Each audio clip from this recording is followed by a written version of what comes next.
On today's episode of Locked On Wild, we've got another fan spotlight for you. Clay Deters talks about life on the road as a Minnesota Wild fan.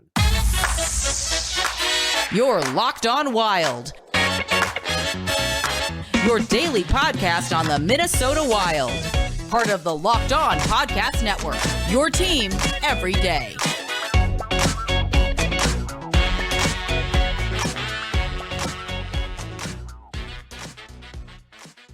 What is happening, everybody? Welcome into another episode of Locked On Wild, your daily Minnesota Wild podcast. Part of the Locked On Podcast Network, your team every day.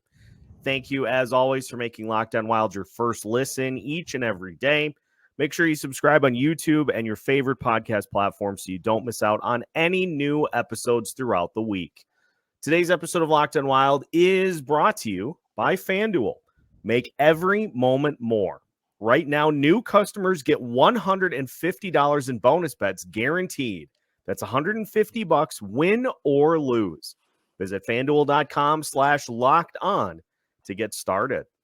On today's episode of Locked On Wild, we've got another fan spotlight for you as Clay Deters of Rogue Royal talks to us about being a Wild fan and life on the road. We'll talk about all that here today. My name is Seth Topol, your daily Minnesota Wild insider, credentialed Wild media member. And as mentioned, we're joined by Wild fan Clay Deters here of Rogue Royal. Clay, a pleasure. Thanks for hopping on here today. Yeah, what's going on? I appreciate you having me on. Big fan of the show. I listen pretty much every day and try to keep up with the Wild as much as I can.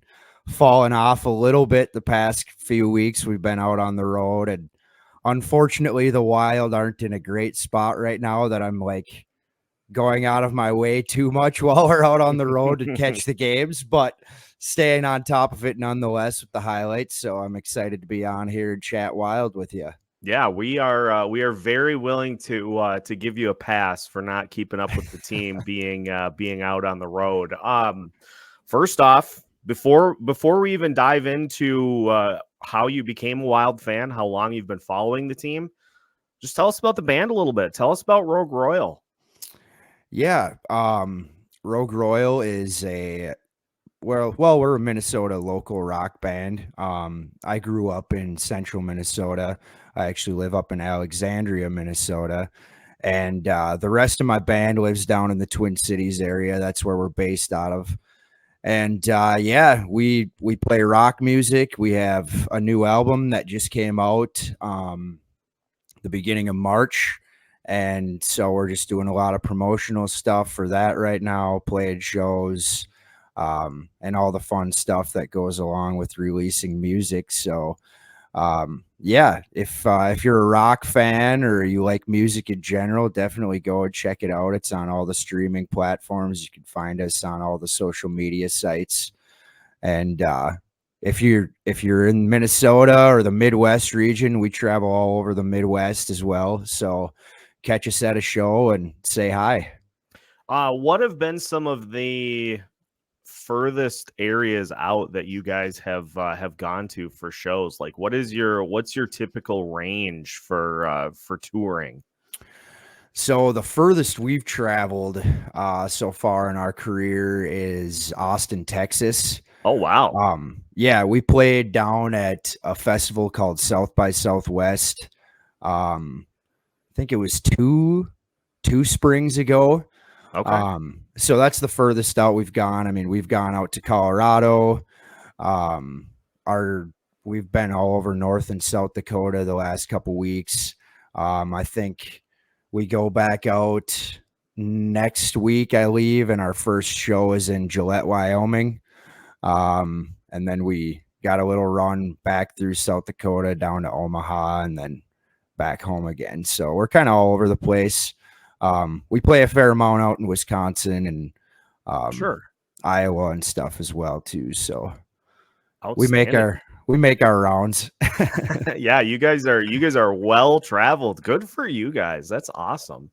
For the listeners, I will link the Rogue Royal website in the description for today's episode if anybody wants to learn a little bit more about the band. So, is it all unique music? Like, do you guys do you do covers as part of your set? Is it original music? What is kind of the balance that you strike? Yeah, so we do both. We actually started out as a cover band before we Okay. got into original music. When the band originally started in central Minnesota, um, myself and the bass player, we went to high school together, and we graduated from a small town with only like 4,000 people. So the only access we had to playing music was to play in small bars and play cover tunes. So that's kind of how we got off the ground and got our chops built up. And then as we got further into our careers, we started writing our own music and have kind of grown from there. So we still do cover music as well. A lot of influences, anything from really the 70s to, modern day. Sure. That's kind of our bag.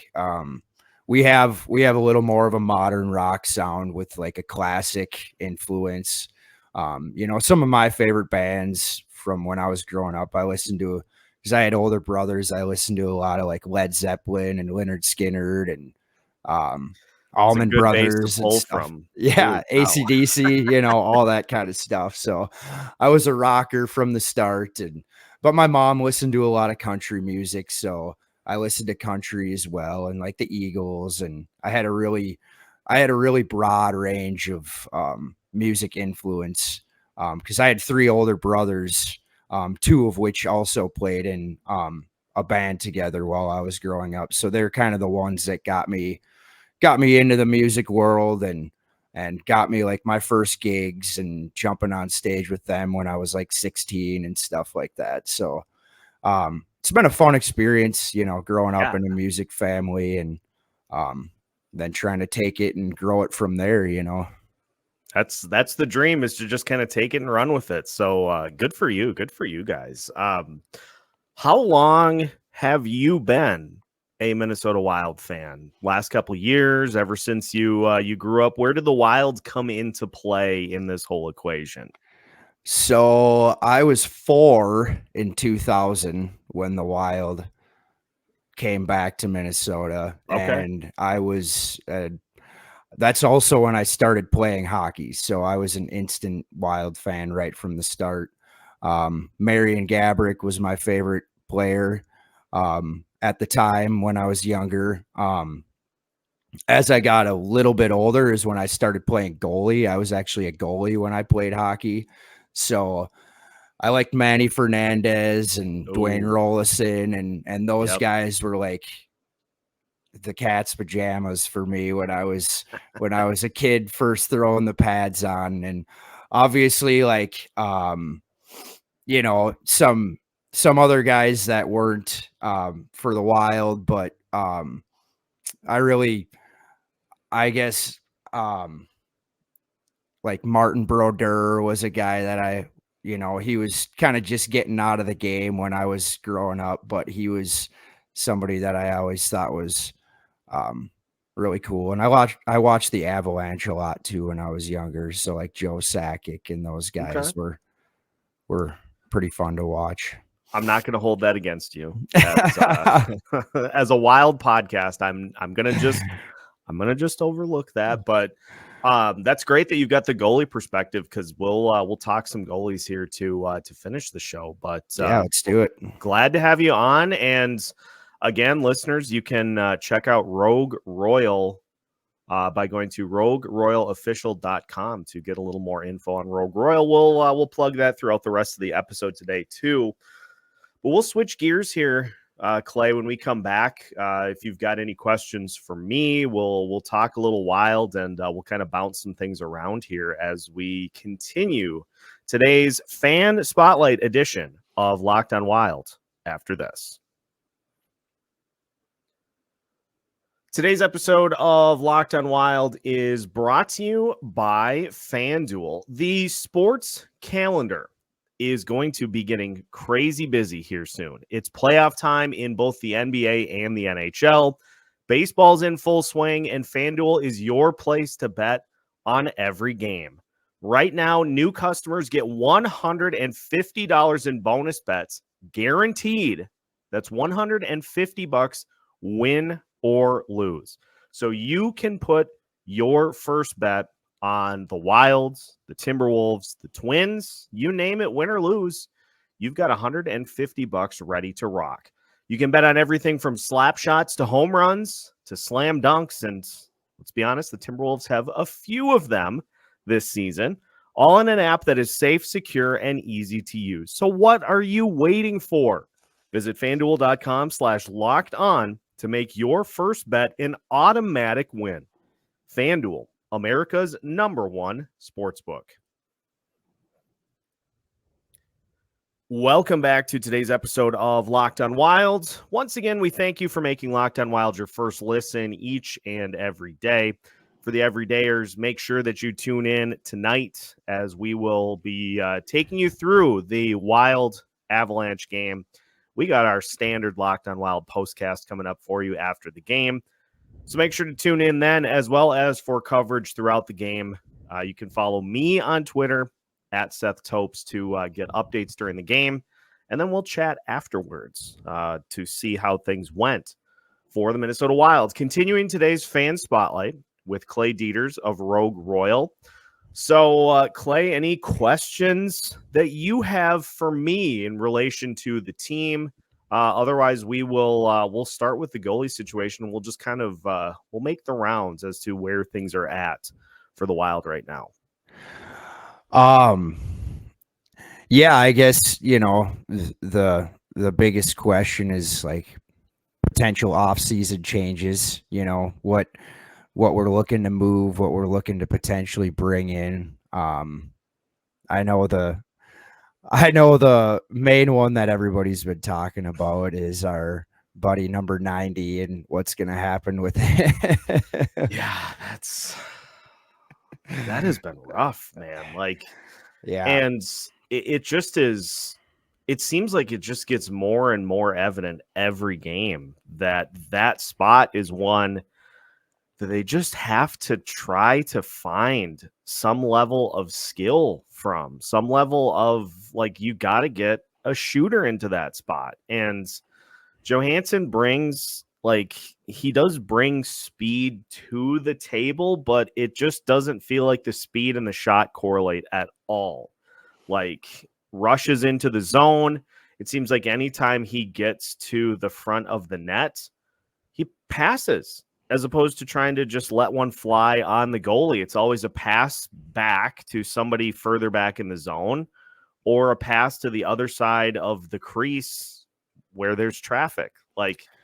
You got to find somebody that's just going to let that shot fly. And honestly, I would say that is probably objective number one for the offseason, whether you fill that spot internally or if you go find somebody and you make a trade to try to pull somebody into that spot. That feels like the top objective for this roster, because you can't win with one line. You can't win games against teams that matter with just one scoring line. And we've seen it against all the teams in the Central Division that the Wild are chasing. Every time they go up against one of those squads, the opponent just tries to shut down the Kaprizov line. And if they do, they usually win. And even if they don't, it's just caused a lot of stress this season, to say the least. It has. I mean, it's a pretty simple game plan when you pretty much have one objective going into the game. It's in that second line, it's you already have your main setup guy in Zuccarello, and he's one of the best in the game at it. So to have another guy that's just too passive, circle in the zone, there's no drive to the net. It's back around the net and then maybe a pass to the outside or to the point, but it never results in anything. And it's just frustrating because, you see flashes of it, and he is a good player. And it's like, fooled us once and now fooling us again a second time. The first time he was here, he was good for a little bit and then he fell off. And then last year it was the same thing. He came in, he lit it up with Boldy, and now this year's just been like a complete train wreck. It's so frustrating. Yeah, it really is just that stat I've been keeping track of all season, the one shot or fewer games, and we're in the 40s out of like 70 games played. That's way too many for a top 6 guy. That's just totally unbelievable, And it's funny because like all this combat I've been doing against the Matt Boldy, the anti-Matt Boldy hive. Yeah. And someone pointed out like there have been 30 games this season in which Boldy has not had a point.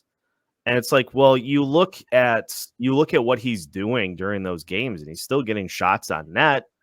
And also then that means that he's got like 46 or 47 games this year in which he does have a point. So like, right. And he's also what, 22? 23. 23, just turned 23. That's right. He just had a birthday. Yeah, and it's his third season, like second full season, and because he got injured the first year, his rookie season. So yeah, I don't believe in that at all. I think Boldy's he's got a really high ceiling, and he is a good player. The streakiness can be a little frustrating at sometimes, but you're going to have that in a young player. That just is the way it is. And hopefully he grows out of that in the next couple of years. But you look at a guy like Joel Eriksson Ek, it took him 3, 4, 5 seasons, and now he's an obvious number one center on a team who's been desperately needing a number one center. Yeah. So that's been kind of a relief, if anything, this year, is finally seeing him get a shot at that number one role and really succeed at it. And Boldy looks great playing with Kaprizov too. I mean, that top line is unbelievable, but when you have Kaprizov on your line, there's really no way you could be bad. Yeah. It is nice. It is nice to have, and it's crazy because that Zuccarello, Hartman, Kaprizov line like 2 years ago was really, really good. This line is better. Like Kaprizov, Boldy, Eriksson Ek is better than what those guys were even able to accomplish. And so you get that over a full season, you're talking about probably a top. And the little run that we've seen with those guys has obviously been very successful. There will be stretches, if you play that out over a full 82 game season, there will be stretches in which they struggle a little bit. But you weigh that out over a full year, they'd be a top 5 line in the NHL, like hands down. Definitely. I mean, some of the numbers they've been putting up, since the All-Star break, they've been in the top 5 in the NHL for production. So, it is crazy to see that line come together. And look, Zuccarello and Kaprizov, that was a lot of fun when it was happening. And that's a great tandem too. And you can always go back to that if and when you need to. But honestly, I like seeing Zuccarello play with Rossi because, being a young guy, rookie season, I just think, Zuccarello is a seasoned vet. He's got such great vision of the ice. I think it's just good for Rossi to get those reps with him to really set his feet and build as a top 6 center in the NHL with a reliable guy like Zuccarello to, kind of, you got your setup guy, you can handle a mistake here and there. Now, when Zuccarello does, center ice flybys in a tight game, that's not exactly but hopefully he's not taking notes on any of that. But otherwise, well, and it's cool because we've seen Zuccarello do it twice now. Obviously, he was like big brother for Kirill when Kirill first got here. And now it's feeling like Kirill has kind of grown to the point that he doesn't necessarily need Big Brother all the time. But now you see Zuccarello doing that with Rossi. Like, Yeah. that's just a perfect. I know there has been a lot of talk about the leadership on this team. I feel like Matt Zuccarello is a very underrated part of that leadership group. Like, since he came here, and I know there have been Rangers fans that have kind of mentioned that he was a huge piece of that in New York. Feels like he's a huge piece of the leadership puzzle here, and he's shown it by being this mentor kind of figure for first Kirill and now with Rossi too. Yeah, you got these young stars or potential stars coming into the league, and he's been the guy that's really helped him grab a hold of the reins and push him forward and really get him to take that next step. Rossi, there were so many question marks with him last year. Nobody really knew what to expect going into this season. So, and if he's not playing with Zuccarello, do we know for sure? I don't know. It seems like he's, done a lot of the work himself, but, Yeah. Having that older presence that does have such great vision of the ice there, really helping him along. I mean, you really can't go wrong with a young guy like that coming into the league. So, and we've heard of some locker room instances as well where, Zuccarello's, had to take the reins and chew some guys out or make a little bit of a stink. And he seems like kind of one of those guys where, you know, he might not say maybe much, but when he does, everybody listens. Like, Yeah, that that's a kind great of way to put vibe, that. and you need guys like that. And unfortunately, I feel like maybe our leadership almost has a little too much of that, because I feel like Spurgeon's probably also that way. So it's like, how much of your leaders, I mean, Foligno is, I would say, a guy that's always, fired up and getting the guys going. But having those older guys that are like, all right, when they speak, we listen type guys, that's good to have in the locker room. Absolutely. Yeah, he's a huge part. If they can just find a wing for that second line, if they can just solve that puzzle, this picture is going to look much better next year, because you don't need a line to score at the same level as Kaprizov, Boldy, Eriksson Ek. You just need them to help out. Like, it's not asking a ton. Just help out. No, and ideally, that role could be filled from within. There's a lot of guys coming down the pipeline that, I'm really looking forward to preseason next year, seeing what some of these guys got and where the team does land with some of these prospects coming in. There's a lot of hype behind these guys, and there's a lot of potential to fill some big roles next season. So hopefully they're given the opportunity to do so. Yeah, that's the big key. And the nice thing about having a lot of prospects that are intriguing is it gives you a lot of chances to fill particular spots. If like one guy doesn't necessarily stick, you've got 10 more that can potentially take that spot. So yeah, you hit it right on the head. Preseason is going to be a lot of fun to just kind of see where these guys are at. And we'll see some of that here to end the season, including hopefully getting a couple more starts for Jesper Wallstedt. And so we'll finish today's show talking a little bit about the goalie situation between Marc-Andre Fleury, Philip Gustafsson, Jesper Wallstedt. We'll talk about that with Clay Deters on today's Locked On Wild Fan Spotlight, which finishes after this. Today's episode of Locked On Wild also brought to you by Sleeper. We are reaching the final few games of the NHL season. Playoff positions are rapidly being established. Teams are trying to get the best draft position they possibly can, but you can still win big by playing daily fantasy hockey on Sleeper. the official daily fantasy app of the Locked On NHL Network. Sleeper is our number one choice for daily fantasy sports and especially daily fantasy hockey, because with Sleeper, you can win 100 times your cash in daily fantasy hockey contests.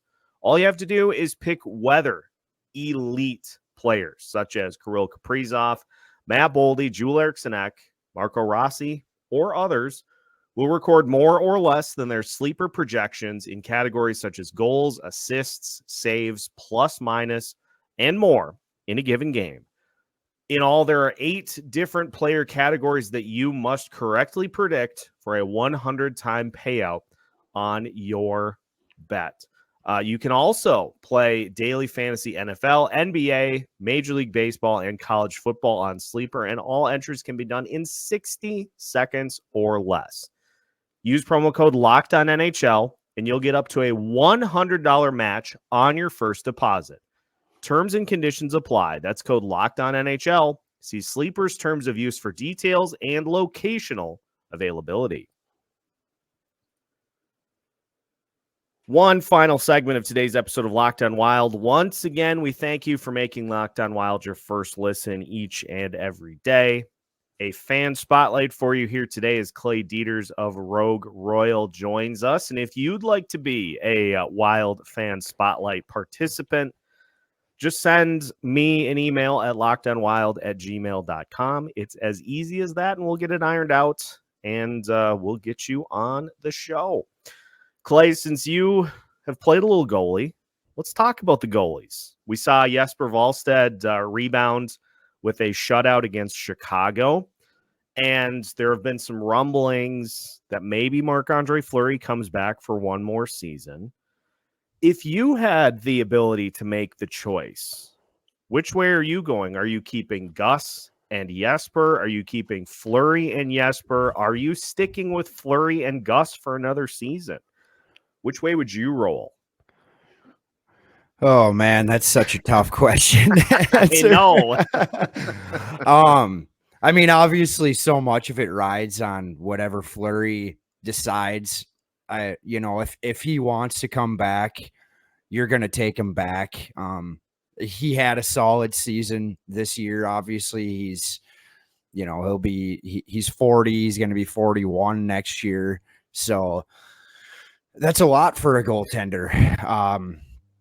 It's honestly amazing to see him still playing at this caliber at this age. It's unbelievable the way he could fly around the net like he does.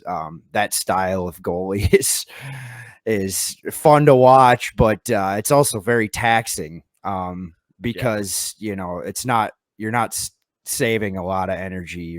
You're putting it all out there. So you want to take him back because either way, he's good to have around the locker room, whether it's still Gustafsson in net or Wallstedt. Now with Gus, I mean, I'm not necessarily ready to give up on Gus yet. I think he's a really solid goalie. He had some real tough moments this season. Mm-hmm. However, this offseason, if you shop them around a little bit or people come knocking and there's some good returns on the table and you got a guy like Wallstedt that, looks, depending on some games here coming down the stretch, he looked really good at Chicago. Granted, that's Chicago, but still, a shutout's a shutout. Well, you'll take it, Oh, yeah. But, sure. Unless the return is there, I wouldn't ship Gus out the door just for the sake of shipping him out the door. His contract's really not that bad. It's maybe a hair on the high end of things based on his production this season, but still you're not going to have that much into goaltending because if Fleury does come back, you're not going to have a whole lot into Fleury. So even if you're sitting around that $5 million mark in goaltending, I still kind of consider that a win.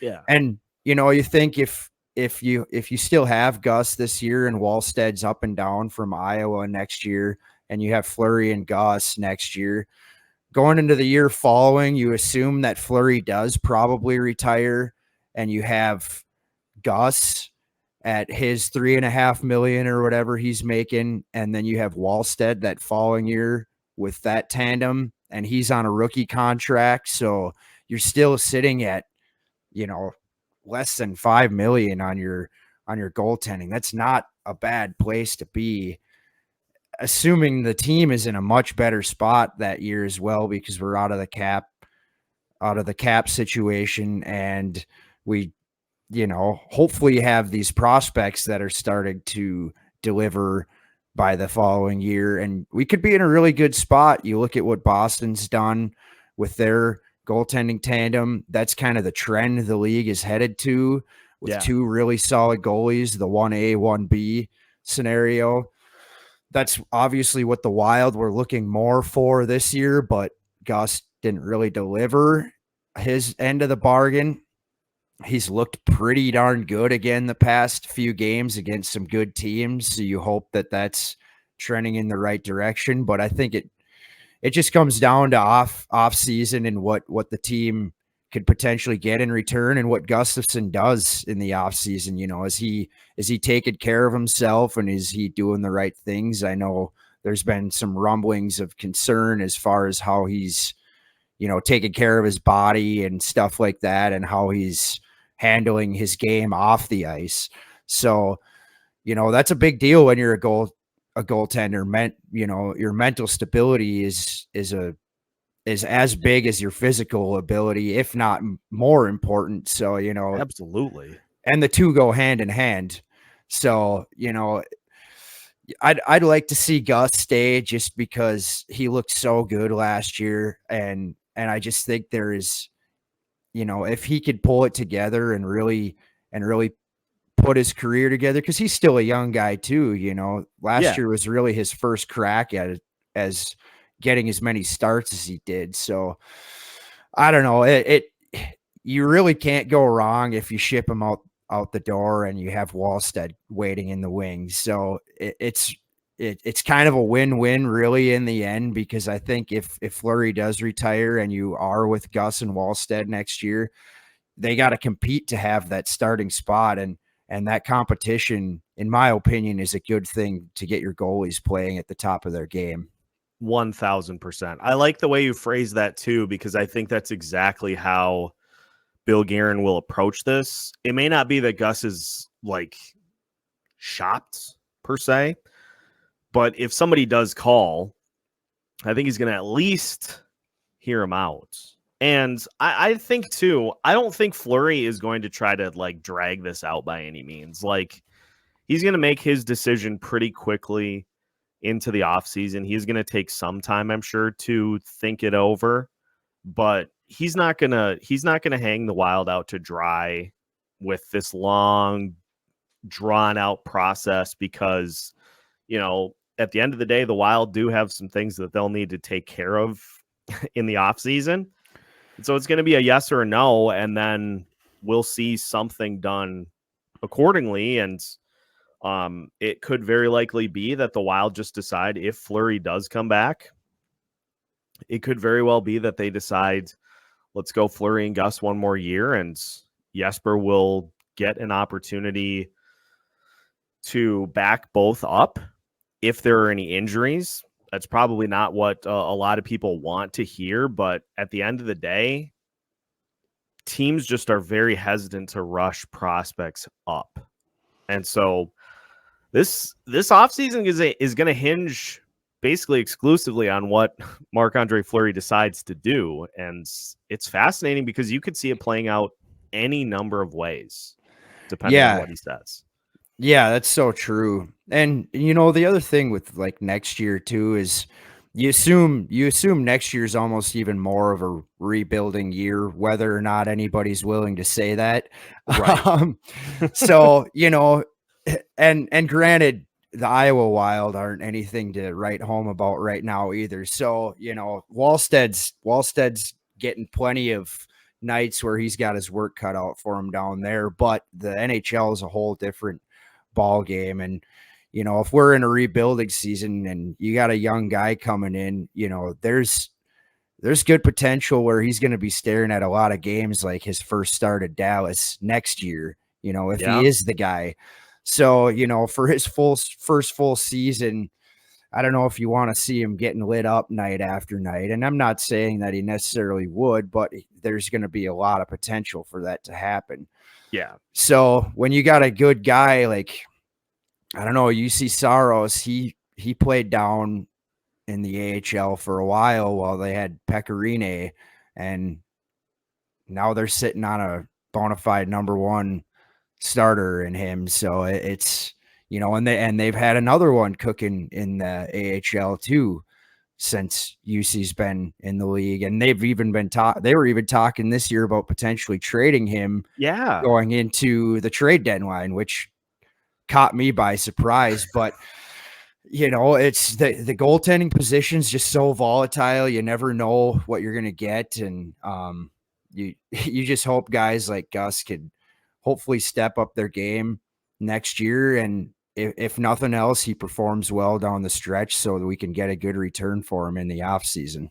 Yeah, it'll be fascinating to see how that plays out here in the offseason, because second line wing and goaltending, it feels like, are the two biggest questions in the offseason for this team. And they're going to need to be like no more half measures for the wing, second line wing, especially. Like, go get that situation fixed, solved, so that I don't have to do a shot chart for Marcus Johansson for a full season again. I don't have the strength to be able to do that for another full season. Like, yeah, I feel like that time could be better served elsewhere.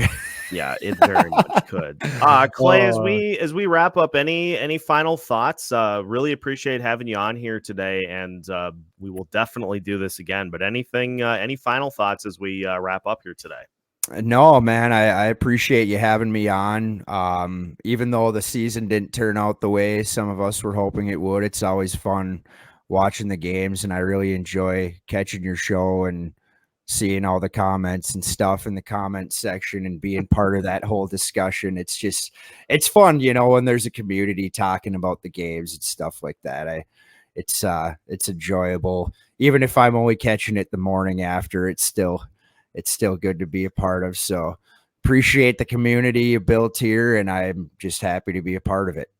We are glad to have you. That will wrap up today's episode. Again, listeners, if you'd like to be part of a fan spotlight episode, just send an email to lockedonwild@gmail.com and we'll get that set and ready to roll.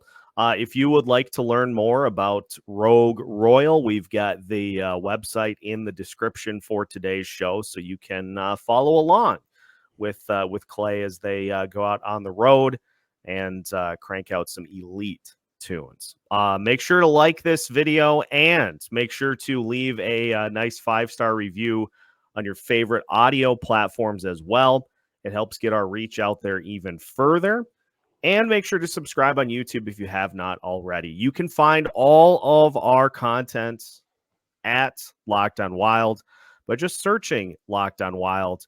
And we have new episodes for you every Monday through Friday as part of the Locked On Podcast Network.